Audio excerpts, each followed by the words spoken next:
Hi hello నమస్తే. ఒక ఒక న్యూస్ చూద్దాము. ఆ తర్వాత ఇంకో స్కూల్లో పిల్లోడు దానికి సంబంధించిన ఒక న్యూస్ ఉంది. ప్లస్ నేను రీసెంట్గా 1-2 పోస్టులు చేశాను. ఆ పోస్టులు జస్ట్ మీకు లైట్గా ఎక్స్ప్లెయిన్ చేస్తాను. ఆఫ్కోర్స్ మీకు అర్థమైంది, పోస్ట్ అనేది మీకు అర్థమైంది. నా ఎక్స్ప్లెనేషన్ కంటే ఎక్కువగా పోస్టులు అనేది అర్థమైంది, చదివితేనే మాకు అర్థమైంది. బట్ జస్ట్ ఎనివే చూద్దాం. ఇప్పుడు చూడండి, ఇక్కడ elderly women Andhra Pradesh seeks Andhra Pradesh high court high permission for mercy killing over losing house to CRDA. అంటే సిఆర్డిఏ ఇప్పుడు మన ఆంధ్రప్రదేశ్లో అమరావతి క్యాపిటల్ కడుతున్నారని 90 సంవత్సరాల, అంటే ఎన్ని సంవత్సరాల ఆమెకి, 90 సంవత్సరాల ముసలామ హైకోర్టుకి వెళ్ళిందంటే నేను చచ్చిపోతాను, దయచేసి నాకు పర్మిషన్ ఇవ్వండి అని హైకోర్టుకి వెళ్ళిందంట. ఎందుకు ఆ బాధ ఏంది? ఇల్లు పోయిందట, సిఆర్డిఏలో ఇల్లు పోయింది అని. ఇల్లు పోతే కొత్త ఇల్లు కట్టిస్తారు కదా, అవును కదా, ఇల్లు పోతే కొత్త ఇల్లు కట్టిస్తారు.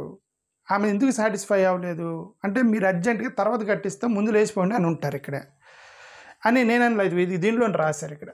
What is their actual complaint? ఇప్పుడు నేనేం చేయాలో నాకు తెలియదు, నన్ను ఇమ్మీడియట్గా వెకేట్ చేయమన్నారు అని ఆమె కోర్టుకి ఎక్కింది. ఓకే, అంటే నేను ఇప్పుడు సింపుల్ ఒకటేనండి. She stated that the house is the only property she owned. ఆమెకు ఒక్క ఇల్లే ఉందట. She could not survive with her bedridden daughter. ఒక కూతురు ఉందట, ఆమె బెడ్ మీద ఉందట. మెంటల్లీ అన్స్టేబుల్ గ్రాండ్ డాటర్ ఉందట. అండ్ ఆ హౌస్ సిఆర్డిఏ నుంచి తీసుకున్నారట. Despite giving several representations to authorities for exempting her house from the LPC or providing alternatives for this. ఏమందామా, మా ఇల్లుని మీరు ఎగ్జామ్ చేయండి, లేదంటే or else the most important or providing alternatives for their sustenance, no relief was granted to her. It's simple ideology and common sense. ఇప్పుడు మన ఇల్లుని మనం కొద్దిగా రిపేర్ చేద్దాం అనుకున్నామండి. మనం ఏం చేస్తామండి, మన భార్యని పిల్లల్ని సేఫ్గా వేరే ఇంట్లో పెట్టి నువ్వు రిపేర్ చేసుకుంటావు, అవునా?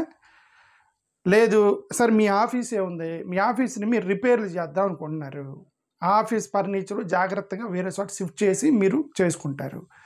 మరి పేదల దగ్గరకు వచ్చేసరికి టక్కున ఎలా, how can you tell 90 years old woman with a granddaughter, unstable granddaughter and a daughter with bedridden, ఎక్కడికి వెళ్ళిపోతారండి? 90 సంవత్సరాలు ముసలామ ఆ మంచం మీద పడుకున్న ఒక పేషెంట్ని పట్టుకొని, మతి స్థిమితం లేని మనవరాలను పట్టుకొని, ఇప్పుడు ఆ ముగ్గురు ఎక్కడికి వెళ్ళాలండి?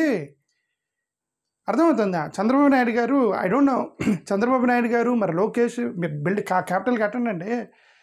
ఆమె క్లియర్గా ఆమె హైకోర్టులో వేసింది ఏంటమ్మా, నా ఇల్లుని మీరు కదిలించొద్దు, లేదా నాకు ఆల్టర్నేటివ్ ఇవ్వండి. మన పిల్లలకి అయితే మనం ఆల్టర్నేటివ్ ఇవ్వమా? అదే మన తల్లి కనుక ఇంట్లో ఉంటే మన తల్లిని జాగ్రత్తగా తీసుకెళ్ళి వేరే ఇంట్లో పెట్టి కదా మన ఇల్లు పడి కొడతాము. ఓకే, వాళ్ళకి ఆల్టర్నేటివ్ ఇవ్వకుండా టక్కన నోటీస్ ఇచ్చేసి ఇదిగోండి సిఆర్డిఏ కిందకు వచ్చింది, మీరు దొబ్బెండి ఇక్కడ అంటే ఆడిపోతారండి వాళ్ళు. Why she went to the court. నాకు చాలా బాధేసింది న్యూస్ చూసిన తర్వాత. నేనేమంటలా, కొత్తగా నేనేమంటలా, ఇది ఇక్కడుంది న్యూస్ పేపర్లో ఉన్నదే చెప్తున్నాను మీకు. ఓకే, అంటే అదే చెప్తున్నానండి. మనకి we also have mother, we also have daughters, we also sick patients, మన ఫ్యామిలీస్లో కూడా ఉంటారు. మనం చాలా జాగ్రత్తగా హ్యాండిల్ చేయాలి. మేము అందుకే చెప్పేది ఏంటంటే, ఇదే ఒక మార్జినల్ సొసైటీకి నోటీసులు ఇచ్చేటప్పుడు డిఫరెంట్గా ఉంటే, కొద్దిగా డబ్బులున్న వాళ్ళు, అదే ఒక డబ్బులున్న వాళ్ళు అనుకోండి, అంబానీదో అదానీదో ఇల్లు కట్టాలండి, అక్కడ ఇల్లు ఉంది, ఇల్లు తీసుకోవాలి గవర్నమెంట్ అని మీరు ఇట్లాగే గంటలో మీరు లేచిపోండి అంటారండి. అదానీ అంబానీలు అయితే ఇది ఈ 90 సంవత్సరాల మోసలది మంచం మీద పడిన ఒక కూతురు, మెంటల్ స్థిమితి లేని ఒక ముగ్గురిని మీరు బయటకు వెళ్ళిపోండి, చాలా ఈజీ అండి. సర్క్యులర్లు ఇవ్వటం వాళ్ళకి. ఆల్టర్నేటివ్ చూపించి ఒక ఇల్లు కట్టించి ఆమె ఇంట్లోకి షిఫ్ట్ చేసి అప్పుడు కదా మీరు చూడాలి. ఇప్పుడు ఏమేమంది కోర్టుకి ఎక్కి, నేను చచ్చిపోతాను నాకు పర్మిషన్ ఇవ్వండి అని కోర్టుకి ఎక్కిందా? చచ్చిపోతాను, నేను 90 సంవత్సరాలు ముసలామా. ఓకే, ఆమెకే తెలుసు ఎక్కువ లైఫ్ లేదు. 90 years అంటే ఇప్పటికే చాలా ఎక్కువ బతికినట్టు ఆమె. ఓకే, ఇంకొక 100 years బతకాలని నేను కోరుకుంటున్నా. బట్ ఆమె మెంటల్, ఆ ఏజ్లో అంత మెంటల్ టెన్షన్ తోటి ఆమె వెళ్ళి కోర్టుకి ఎక్కి అంటే నేను చనిపోతాను, నాకు పర్మిషన్ ఇవ్వండి అని అంటే it is a positive thinker with suicidal thought. ఇప్పుడు నెగిటివ్ థింకర్ సూసైడల్ థాట్ అయితే ఈ పాటి చచ్చిపోయింది వాళ్ళు ముగ్గురు, అంతే కదా. ఇప్పుడు కొంచెం నెగిటివ్ థాట్ ఉండి ఇక మనం బతకడం వేస్ట్ అనుకుంటే సూసైడల్ అటెంప్ట్ చేస్తారు. A positive thinker with suicidal thoughts will go to the court, give the permission for kid. అంటే she's fighting అని అర్థం. So I request the government, this is not correct. అంటే ఒకవేళ అక్కడ ఏం జరిగింది, వాళ్ళు నోటీస్ ఇచ్చారా, మరి ఆమె ఏం కొరి పెట్టింది అనేది నాకు తెలీదు. న్యూస్ పేపర్ని బట్టి చెప్తున్నా మీకు. ది న్యూస్ పేపర్ చదివితే ఇది నిజంగా దారుణం, అన్యాయం అనిపించింది నాకు. ఎందుకంటే 90 సంవత్సరాల ముసలామని, మంచం మీద ఉన్న కూతుర్ని, మతిస్థిమితం లేని మనవరాలని మీరు ఇప్పటికే ఇల్లు వదిలేసిపోండి అని ఒక నోటీస్ ఇస్తే ఎక్కడికి పోతారు? మీరు ఇల్లు ఇవ్వకుండా, వాళ్ళకి భోజనం పెట్టకుండా, ఇల్లు ఇవ్వకుండా, ఆల్టర్నేటివ్స్ ఇవ్వకుండా ఎక్కడికి పోతారు? లేదా మీరు కదిలించకూడదు. ఆమె కరెక్ట్గా చెప్పింది. ఆమె కోర్టులో వేసినట్టు జడ్జిమెంట్, కోర్టులో వేసినటువంటి ఆ యొక్క పిటిషన్ ఏదైతే ఉందో కరెక్ట్గా వేసింది ఆమె. నా ఇల్లుని కదిలించవద్దు, లేదా నాకు ఆల్టర్నేటివ్, లేదా నేను చనిపోవడానికి అవకాశం ఇవ్వండి ఆమె. ఇట్లాంటి చాలా చూసినప్పుడు మనకు బాధేస్తూ ఉండేది. మనం ఏం చేయలేమంటే మా question we have to question the government. Okay, what all we can do is based on hour capacity. మన పబ్లిక్కి తీసుకెళ్ళగలం ఇలాంటి అట్రాసిటీలు జరుగుతున్నాయని. ఇది చూడండి, ఇక్కడ ఆంధ్రప్రదేశ్లో ఒక స్కూల్లో 20 రూపాయలు ఇవ్వలేదని చెప్పి 14 సంవత్సరాల పిల్లోడు, 9వ తరగతి చదివే పిల్లోడు వాళ్ళ క్లాస్మేట్ని 20 రూపాయలు అడిగాడట. వాడు ఇవ్వలేదట. వాడు గొంతు కోసాడట. ఇదేంది, వాడు తాగి వచ్చాడా? Alcohol after the incident which is reportedly committed under the influence of alcohol. తాగి వచ్చాడట. 14 సంవత్సరాల మైనర్ బాయ్ వాడు తాగి వచ్చి 20 రూపాయలు ఇవ్వరా అని చెప్పి క్లాస్మేట్ని అడిగితే వాడు ఇవ్వలేదని చెప్పి వాడు గొంతు కోసాడు.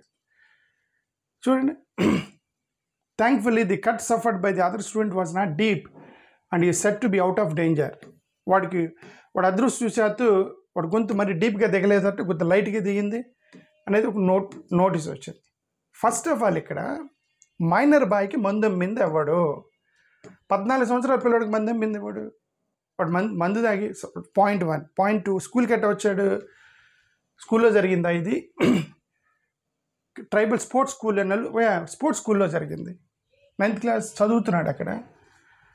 ఇది ఎక్కడ స్కూల్లో జరిగిందా? The accused received a minor cut in the self-inflicted act and was discharged after first aid. First accused from village in the district. The other student also 14-year native of Rega village about 5 kilometers from Archa. Both are different. 150 students study in the school where along with their studies they receive training in sports across disciplines. స్కూల్లోనే జరిగినట్టుగా అనిపిస్తుంది. Okay, వాళ్ళు ఈ న్యూస్ని బట్టి 14 సంవత్సరాల పిల్లవాడికి మందం మీద వాడు. ఫస్ట్ ఆఫ్ ఆల్ వాడు ఎందుకు తాగాడు 14 సంవత్సరాలకి? వాడు ఎట్టుకొచ్చాడు? ఇవన్నీ కూడా బాధాకరమైనటువంటి ఇన్సిడెంట్స్. ఓకే, నేను రీసెంట్గా కొన్ని పోస్టులు చేశాను. నా పోస్టులని జస్ట్ మీకు నా ఇంటెన్షన్ ఏందని మీకు చెప్తాను. ఇది ఒక పోస్ట్ చేశాను, నిన్నే పోస్ట్ చేశాను. ఇదేంటంటే టీడీపీ వాళ్ళు వాళ్ళ సోషల్ మీడియా పోస్టులు, అంటే సోషల్ మీడియా యూట్యూబ్ పోస్టులు ఒకటి పోస్ట్ చేశారు. ఏంటంటే మేము 42% సీట్లు ఇస్తున్నాము, 42% మెడికల్ సీట్లు ఇస్తున్నాము. వైఎస్ఆర్సీపీ 42.5% మెడికల్ సీట్లు రిజర్వేషన్స్కి. యాక్చువల్గా రిజర్వేషన్స్ కాదు అవి, అక్కడ నుంచి రిజర్వ్డ్ కన్వీనర్ కోట. మళ్ళీ అవి పెద్ద రిజర్వేషన్లు ఇస్తున్నట్టు మాట్లాడుతున్నారు అన్ని పార్టీలు కూడా. అవి రిజర్వేషన్స్ కాదు.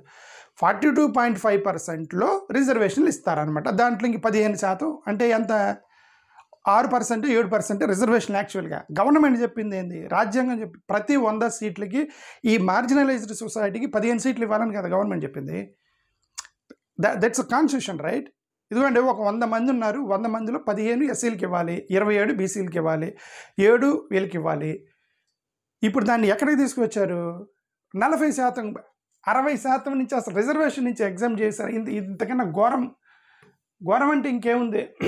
ఓకే, ఈరోజు 42.5% జగన్ ఇస్తున్నాడు, మేము 50% ఇస్తున్నాము, వీఆర్ గ్రేట్ అని ఒక పోస్ట్ చేశారనమాట. బట్ దాన్ని అసలు యాక్చువల్ సార్ పోనీ అదే చూద్దాం.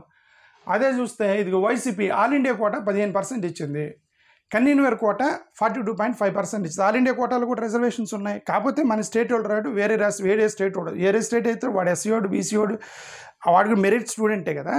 బట్ గవర్నమెంట్ చెప్పింది ఆల్ ఇండియా కోటా పెట్టమని. ఇప్పుడు ఇది ఆల్ ఇండియా కోటాలో రిజర్వేషన్స్ ఉన్నాయి 15%, కన్వీనర్ కోట 42.5%, రెండు కలిపి 57.5% రిజర్వేషన్స్ ఉన్నాయి జగన్ గవర్నమెంట్లో. అండ్ ఆయన డబ్బులకి అమ్ముకున్నటువంటి సీట్లు ఎన్ని? జగన్ గారు 42.5% అమ్మేసాడు డబ్బులకి. 42.5% సీట్లు అమ్మేస్తారా? ఇది అన్యాయం, దుర్మార్గం, మా పేద ప్రజలకి మేము సాయం చేస్తామని ఎలక్షన్స్కి వెళ్ళారు కదా టీడీపీ వాళ్ళు. ఎలక్షన్స్కి వెళ్ళి ఇప్పుడు వాళ్ళు ఏం చేశారు, అమ్మిన సీట్లు వాళ్ళు 50% దాకా అమ్మేశారు. ఆల్ ఇండియా కోటా ఎత్తేసి, ఎందుకు అది కూడా ఆల్ ఇండియా కోటా ఎలా ఎత్తేయగలిగారు, పీపీపీ మోడల్ అని పెడితే అది ప్రైవేట్ కాలేజీ అయిపోయింది కాబట్టి all India quota. Otherwise government కాలేజీలో ఆల్ ఇండియా కోట ఎత్తేలేరు కదా, గవర్నమెంట్ రూల్ అది ఆల్ ఇండియా కోట పెట్టాలని. మరి ఇక్కడ ఆల్ ఇండియా కోట ఎత్తేసారంటే అర్థం ఇప్పుడు వైసీపీ చేస్తున్నటువంటి ఆరోపణ ప్రైవేటైజేషన్ చేశారనేది కరెక్టే కదా. మరి అప్పుడు మీరు ఎలా ఎత్తేయగలిగారు ఆల్ ఇండియా కోట అని?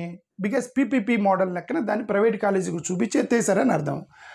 సరే, ఆల్ ఇండియా కోట ఎత్తేసి కన్వీనర్ కోట 50% రిజర్వేషన్ అంటే ఆ కన్వీనర్ కోట ఇప్పుడు రిజర్వేషన్ ఇచ్చేది 50%. అంటే జగన్ దాంట్లో 57.5% రిజర్వేషన్ వచ్చింది, వీళ్ళు టీడీపీ దాంట్లో 50% రిజర్వేషన్ ఇచ్చారని కదా అర్థం. కాకపోతే ఏంటంటే జగన్ దాంట్లో 15% వేరే రాష్ట్రాల నుంచి, వేరే ఏ రాష్ట్రం నుంచి వస్తుందండి, వాడు మార్జినలైజ్డ్ సొసైటీ ఎస్సీఓడు, ఆ పక్కన ఒరిస్సా వాడు అయితే మీరు గుజరాత్ తన ఎస్సీఓడు వాడు సీట్ వాడికి ఇవ్వాలి కదా. 100లో 15 సీట్లు ఇవ్వాలని రాజ్యాంగం చెప్పింది. ఓకే, ఇప్పుడు వీళ్ళు దాన్ని ఎత్తేసి ఈ కన్వీనర్ కోటా వరకు ఈ ఆల్ ఇండియా కోట మాట్లాడకుండా కన్వీనర్ కోటలు జగన్ 42%, మేము 50% ఇచ్చామని చెప్పడానికి ప్రయత్నం చేస్తున్నారు వీళ్ళు. సరే, నేనేమన్నానంటే ఎవరు ఎక్కువ ఇచ్చారని కాదు, నా ఉద్దేశం ఎవరు ఎక్కువ ఇచ్చారని కాదు, అసలు వాళ్ళకి 100కి 15 సీట్లు వాళ్ళకి ఇవ్వాలి అనేది రాజ్యాంగం చెప్పిందండి. అలా ఇస్తేనే వాళ్ళు బయటకు వస్తారు. అరే 100లో ఒక 15 మందికి వాళ్ళకి ఇవ్వండి రాబోయే అవకాశం, లేదంటే వాళ్ళు అన్యాయం అయిపోతారు అని కదా రాజ్యాంగం చెప్పింది. రకరకాల పేర్లు తీసుకొచ్చేసి ఒక మేనేజ్మెంట్ కోట అని, ముందు సెల్ఫ్ ఫైనాన్స్ అని, ఇంకోటి అని చెప్పేసి మెడికల్ సీట్లు మొత్తం ఇవన్నీ కూడా ఎస్సీ ఎస్టీ బీసీలకు సంబంధించిన ఏమంటారు హెచ్ఈసి సిఈసి డిగ్రీ చేసేవాళ్ళు ఉంటారు కదా, కామర్స్ చదివేవాళ్ళు, హిస్టరీ చదివేవాళ్ళు, వీళ్ళకి ఎందుకు పెట్టట్లేదు? అవి ఆ సీట్లు వీళ్ళకి అవసరం లేదు. ఎందుకు ఎన్ఆర్ఐలు హెచ్ఈసీలు బీసీలు చేయరు కదా, ఎన్ఆర్ఐలు డాక్టర్లు కావాలి, వాళ్ళు డబ్బులు ఉన్న ఇండస్ట్రియలిస్టులు డాక్టర్లు కావాలి. కాబట్టి ఈ సిస్టమ్ మొత్తం మెడికల్ కాలేజీలో పెట్టారు. ఎందుకంటే వాళ్ళ they all want to become doctors. ఇప్పుడు వీళ్ళు మాత్రం హెచ్ఈసి సిఈసి అని చదువుకోవాలి. ఏమంటే ఇది మార్జినలైజ్డ్ సొసైటీకి సంబంధించి మీకు కొంచెం బాధ ఉండొచ్చు. నేను మాట్లాడుతున్నా ఈడు రెచ్చగొడుతున్నాడు జనాలని మీకు అనిపించవచ్చు. నేను రెచ్చగొడతల్లా, నేను ఎంత రెచ్చగొట్టినా రెచ్చిపోయేవాళ్ళు కాదు వీళ్ళు. నాకంటే తెలివిగల వాళ్ళు ఉన్నారు ఆంధ్రప్రదేశ్లో, నాకంటే భయంకర తెలివిగల వాళ్ళు ఉన్నారంటే వాళ్ళందరూ మూసుకొని దుప్పట్లు కట్టుకొని కూర్చున్నారు. ఎందుకంటే వాళ్ళు ఫైట్ చేసి కూర్చున్నారు. ఓకే, వాళ్ళు కూడా మాట్లాడి కూర్చొని ఉంటారు. ఇప్పుడు నేను కొత్తగా మాట్లాడుతున్నాను. నేను రేపొద్దున నేను కూడా మూసుకుంటా, ఏదో ఒక రోజు దుప్పట్లు కప్పుకొని కూర్చుంటా. ఈ అమ్మ ఎవడు రసం పొద్దుగోకులు ఇదే పని, వీళ్ళకి చెప్పి వీళ్ళు కూడా కదలట్లేదు. నాకు ఎందుకు వచ్చినా కూడా నేను నా పిల్లలను నేను మూసుకుంటా ఏదో ఒక రోజు. ఆ రోజు ఇంకొకటి వస్తాడు, దీన్ని ఆపరు. ఓకే, ఇప్పుడు తప్పుని చెప్పడానికి ఎవరో ఒకరు వస్తూ ఉంటారండి. ఇప్పుడు నా బాధ్యత అనుకొని నేను చెప్తాను ఇది. Okay, hi Andhra Pradesh. ఇప్పుడు ఇదేంటి, ఇది 2వ పోస్ట్ చేశా, అది మెడికల్ కాలేజీకి సంబంధించి. ఇది 2వ పోస్ట్ చేశా. ఈ పోస్ట్ ఏంటి, మాకు భూములు మొత్తం మన రీసెంట్గా గవర్నమెంట్ సర్వే చెప్పింది ఏంటంటే, మీకు ఒకటి చూపిస్తాను చూడండి, ఇక్కడ రాస్తాను. గవర్నమెంట్ సర్వే చెప్పింది ఏంటంటే ఇప్పటికే భూములు మొత్తం అయిపోయినాయట. ఇదిగో ఇది ఫర్ ఎగ్జాంపుల్, ఇది మన ఇండియన్ భూభాగం అయితే ఇదిగో 80% మొత్తం ఆక్యుపైడ్. మన ఇండియాలో భూభాగం ఖాళీ లేదు, అయిపోయింది. ఓన్లీ 20% మాత్రమే 20% మాత్రమే ల్యాండ్ ఖాళీ ఉంది ప్రస్తుతానికి. ఇప్పుడు ఈ 20%ని కంపెనీలకు ఇస్తామని ఒక 10%, ఇండస్ట్రియల్ డెవలప్మెంట్ కానీ ఒక 10%, ఓకే, రకరకాల పేర్లతోటి ఒక 10%, కాలేజీ బిల్డింగ్లు కడటానికి అని ఒక ప్రభుత్వ ఆస్తులు 10%. ఇప్పుడు వీటిలో ఒక 5% 10% ఇక మిగిలిద్ది డిస్ట్రిబ్యూషన్ చేయడానికి, ఎస్సీ ఎస్టీలకి డిస్ట్రిబ్యూట్ చేయడం 5% ల్యాండ్ మిగిలింది ఇప్పటికీ. అయితే ఇప్పుడు వీళ్ళు ఏం చేస్తున్నారంటే 1947 నుంచి ఇది చూడండి, గవర్నమెంట్ ఏం చేసిద్ది, ఇది గవర్నమెంట్ ల్యాండ్ ఇచ్చిద్ది ఎస్సీలకి, ఆ తర్వాత ఓసీలు కొనేస్తున్నారు. దాన్ని ఎలా కొనేస్తున్నారా అంటే, అప్పుడు ఇందిరాగాంధీ 40 years వరకు కొనడానికి లేదు అని తెలుసు, వాళ్ళు అమ్ముకుంటారని తెలుసు కదా, వాళ్ళు అమ్ముకుంటారని తెలుసు వాళ్ళకి. అందుకని ఆమె పెట్టింది 40 సంవత్సరాలు అసలు అమ్మకుండా చేయండి, ఇది వీళ్ళు డబ్బుల కోసం అమ్ముకుంటారు వీళ్ళు అని. ఇప్పుడు వీళ్ళు స్లోగా వీళ్ళు వచ్చి చట్టాలన్నీ మార్చారు. వీళ్ళన్నీ చట్టాలు మార్చారు. మార్చి 25 సంవత్సరాలని 20 సంవత్సరాలని 10 సంవత్సరాలని, ఇక నెక్స్ట్ 5 సంవత్సరాల్లో మీరు అమ్ముకోవచ్చు, లేదా సంవత్సరాలు అమ్ముకోవచ్చు అని పెట్టేస్తారని. పెట్టయితే ఏమైంది, ఈ గవర్నమెంట్ ల్యాండ్ మొత్తం కూడా ఇది ఎస్సీ చేతుల్లోకి వచ్చింది, వీళ్ళు ఇక్కడ నుంచి ఇక్కడ ట్రాన్స్ఫర్ అయిపోద్ది. ఇప్పుడు అల్టిమేట్లీ 54% ఆఫ్ 55% ఆఫ్ ఎస్సీస్ ఆర్ స్టిల్ ల్యాండ్లెస్. 1947 నుంచి భూములు ఇస్తున్నారు వీళ్ళకి, ఇంకా 55%కి ఎస్సీలకి భూములు లేవు. ఎట్లా లేవు, ఎందుకు లేవు? ఆల్రెడీ ఇచ్చారు, తీసుకున్నారు, పక్క వాళ్ళకి అమ్మేశారు, వాళ్ళు అమ్ముతున్నారు. అలా ఎంతకాలం ఇస్తారు? ఇక్కడ మిగిలింది ఓన్లీ 5% ల్యాండే మిగిలింది మీ భారతదేశంలో.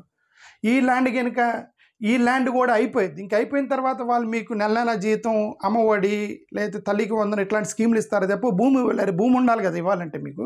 ఈ 5% కూడా అయిపోయిన తర్వాత ఇంకేమి ఇస్తారు వాళ్ళు? లేదు. సరే, ఇప్పుడైనా సరే ఎస్సీలకి గవర్నమెంట్ ల్యాండ్ ఇచ్చి, మీరు గతంలో ఇందిరాగాంధీ చేసినట్టుగా 40 years మీరు అమ్ముకోకూడదని ఆ సిస్టమ్ పెట్టండి, లేదా అమ్మేస్తారండి వాళ్ళు. దేర్ వీకర్ సెక్షన్స్ అనే కదా మీరు చట్టాలేని మార్చారు. ఏం చట్టాలు మార్చారు? ఇది ఇప్పుడు చూడండి, మత మార్పిడి చట్టం పట్టుకొచ్చారు. ఇదిగోండి, ఎస్సీ ఎస్టీని మీరు మతం మారిస్తే మాత్రం నీకు 10 సంవత్సరాల జైలు శిక్ష, ఓసీలు మతం మారితే మాత్రం 5 సంవత్సరాల జైలు శిక్ష. ఎందుకు? ఇదేందండి, ఎస్సీఓడికి మతం మారితే 10 సంవత్సరాల జైలు శిక్ష అంట, 5 సంవత్సరాలు అంటే ఓసీలకి 5 సంవత్సరాల జైలు శిక్ష ఏంటి అంటే వీళ్ళకి ఎక్కువ ఫ్రీడమ్ ఇచ్చారా మతం మారటానికి అని నాకు డౌట్ వచ్చింది. ఇప్పుడు వాళ్ళ ఆర్గ్యుమెంట్ ఏంది? They are easily flexible to change the current, అంటే వాళ్ళని మ్యానిపులేట్ చేయడం చాలా ఈజీ అని మీ అర్థం కదా. ఈ మత మార్పిడి చట్టాలు తెచ్చినప్పుడు ఎస్సీలకి 10 సంవత్సరాలు, వాళ్ళు ఎస్సీ ఎస్టీలు మారిస్తే 15 సంవత్సరాలు జీవిత ఖైదు. ఎందుకంటున్నారు? వాళ్ళు ఈజీగా పడతారని వీళ్ళ ఉద్దేశం. వాళ్ళు ఈజీగా మతం మారే దగ్గర ఈజీ పడేవాడి, భూమి అమ్ముకునే వాడి దగ్గర ఈజీగా పడ్డా, అక్కడెందుకు ఒక చట్టం, ఇక్కడెందుకు చట్టం? మతం మారిపోయిన వాడి దగ్గర వాడు ఈజీగా మతం మారుతాడు, వాడు మతం మారితే శిక్షేస్తాం, మతం మార్చిన వాడు శిక్షేస్తామన్నారు. మరి ఇక్కడ భూములు కొన్న వాళ్ళకి శిక్ష అయ్యారా? వాడు ఈజీగా మాయ చేసి డబ్బులు మొత్తం తీసుకెళ్ళి ఆ యొక్క అసైన్ ల్యాండ్ మొత్తం తీసుకెళ్ళి ట్రాన్స్ఫర్ అవుతున్నాయి, ఓసీలకి ట్రాన్స్ఫర్ అవుతున్నాయి, డబ్బులున్న వాళ్ళు ట్రాన్స్ఫర్ అవుతున్నాయి. మరి వాళ్ళకి శిక్ష అయ్యారా? ఉండవు. ఎందుకంటే ఇది వాళ్ళ ఇష్టం, వాళ్ళకి భూములు కావాలి కాబట్టి వాళ్ళు ఇట్లాంటి చట్టాలు పెట్టరు. మతం మారకూడదు కాబట్టి ఇలాంటి చట్టాలు పెడతారు. మొత్తం వాళ్ళు ఏదనుకుంటే అది చేయటం అంతే. అల్టిమేట్గా నేనేమనేదంటే ఇది మార్జినల్ సొసైటీ ఇబ్బంది పడింది. రాబోయే రోజుల్లో మొత్తం ఇక జీవితాంతం భూమి అంతరించేంత వరకు మీరు కూలి పని చేసుకుంటూ కలుపులు తీసుకుంటూ కూడా మీరు కనుక భూమికి యజమానులు అవ్వలేరు కదా. ఉన్న భూమి మొత్తం అమ్ముకుంటుంటే మీరు ఎప్పుడు యజమానులు అవుతారు అగ్రికల్చర్లోకి? అప్పుడు మీరు అవ్వలేనప్పుడు ఏమైంది? సోషల్ స్ట్రక్చర్, అంబేద్కర్ కష్టపడి పెట్టిన సోషల్ స్ట్రక్చర్ మళ్ళీ మీరు బిల్డ్ చేస్తున్నారు. ఇంకంతే, మొత్తం భూమి ఉన్న వాళ్ళ మొత్తాన్ని ఓసీలు అంటారు, కూలి చేసే వాళ్ళ మొత్తాన్ని ఎస్సీలు అంటారు అనేది ఫిక్స్ అయిపోయింది భూమి అంతరించేంత వరకు. దయచేసి గవర్నమెంట్లు ఇలాంటి చట్టాలు చేయొద్దు. వాళ్ళ భూమి వాళ్ళకి ఇచ్చేసి వాళ్ళకి ఇక 40 సంవత్సరాలు 50 అసలు జీవితాంతం అమ్మకూడదని మీరు పెట్టండి, వాళ్ళు అమ్ముకుంటారు భూముల్ని ఊరికే. ఓకే, ఇప్పుడు ఈ మధ్య దీన్ని సపోర్ట్ చేసే కొంత ఆర్గ్యుమెంట్ వచ్చింది. ఏం సపోర్ట్ చేసే ఆర్గ్యుమెంట్? ఏమంటే మా భూములు మేము ఎందుకు అమ్ముకోకూడదు, మేము కూడా రియల్ ఎస్టేట్ చేస్తాము, మేము కూడా డబ్బులు చేస్తామని ఎవరు దీనికి సపోర్ట్ చేస్తుంది? ఎవరు? ఎస్సీల్లో ఉన్నటువంటి ఎమ్మెల్యేలు, ఎంపీలు, ఎమ్మెల్సీలు. ఎందుకు? వాళ్ళు కూడా ఇప్పటికి భూమి సంపాదించి పెట్టారు. ఈ అసైన్ ల్యాండ్లు మొత్తం కూడా దొరికినాయి. ఏమన్నా రాజకీయ నాయకులు చేస్తారు, అది ఎస్సీ ఎస్టీ బీసీ వివక్ష ఉండదు, కరప్షన్కి కులం ఉండదు, ప్రతివాడు కరప్షన్ చేస్తాడు. వాళ్ళు కూడా చేశారు. ఇప్పుడు వాళ్ళు భూములు అమ్ముకోవాలని చెప్పి ఈ చట్టం మార్పిచ్చారు. పేదోళ్ళు పోతారని మేము అంటున్నాం. అది నా యొక్క ఈ పోస్ట్ యొక్క అర్థం అది. నేను మీకు ఏం చెప్పాలనుకున్నానో మీకు చెప్పానో లేదు, ఇప్పుడు కూడా అర్థమైంది లేదు నాకు తెలియదు. ఇది ఈ పోస్ట్ అర్థం అది. మీరు దయచేసి అది చేయకండి అని నా ఉద్దేశం. ఓకే, ఇంకేం పోస్ట్ చేశాను? ఒక 2-3 పోస్టులు చేశా. ఇదేంది, ఇది అదని డేటా సెంటర్ తర్వాత మాట్లాడదాం. ఇప్పుడు చాలాసార్లు మాట్లాడాం. ఇది యూపీలో ఒక పిల్లోడి చేత అదే 4% నాకు ఇచ్చారు. అది ఒకటి. ఇది చంద్రబాబు గారికి అమరావతి కావాలి, మాకేమో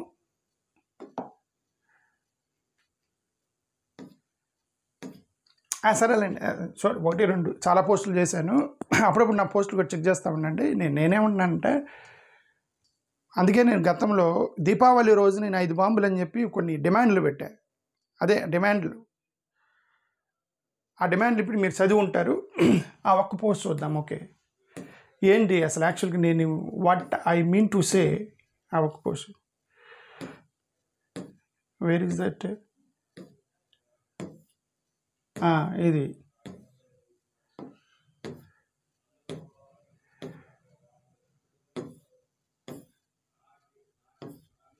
ఇదిగో ఇక్కడ చూడండి, ఒక 5 పెట్టా. ఏమేంటి? ఎస్సీ ఎస్టీ బీసీ మెరిట్ స్టూడెంట్స్కి మెడికల్ సీట్లు మీరు డబ్బులున్న వాళ్ళకి అమ్ముకుంటారు, దయచేసి మీరు అమ్ముకోకండి, ప్రతి 100 సీట్లో 15 ఇవ్వాలి అని వివక్ష నుంచి బయటికి తేవడానికి అదే సిస్టమ్, ఫండమెంటల్ లైన్ అదే. ఇక ఏ లైన్ పట్టుకు రాకూడదు, ఆ లైన్ మొత్తం తీసుకొచ్చి వాళ్ళ సీట్లు మీరు పక్క వాళ్ళకి ఇవ్వకూడదు. సింపుల్ ఫండమెంటల్ లైన్ అది. అది అన్యాయం, రాజ్యాంగ విరుద్ధం. ఇప్పుడు చట్టాలు అన్నీ మన చేతిలో ఉన్నాయి. చట్టాలు ఏముందండి, రాజ్యాంగ విరుద్ధం అని ఏముండదు, రాజ్యాంగానే మార్చిపడేస్తా ఉన్నారండి. అసలు ఈ అంబేద్కర్ రాజ్యాంగం వేస్ట్ అంటే తీసి పడేద్దాము, అంబేద్కర్ రాజ్యాంగం తీసి పడేసి కొత్త రాజ్యాంగం రాద్దామని ఉన్నారు పైన ఉన్న వాళ్ళు. ఎప్పుడు వీళ్ళని ఎవరు కాపాడేది?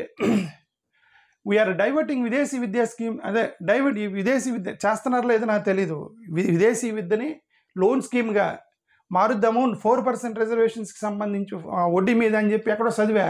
దయచేసి అలా ఉంటే మానేయండి అని రిక్వెస్ట్ చేస్తున్నాము. ఇది చూడండి, SC ST sub funds, political schemes అవన్నీ కూడా డైవర్ట్ చేసేస్తున్నారు. Sub fund, SC ST BC fund, sub fund ఎందుకు పెడతారు? ఎస్సీ ఎస్టీ సబ్ ఫండ్, ఒక కుంటోడు ఉన్నాడు, వాడికి ఒక సబ్ ఫండ్ పెట్టాము. ఒక కుంటేతనికి సబ్ ఫండ్ ఎందుకు పెడతారు? వాడి అవసరం వేరు కదా.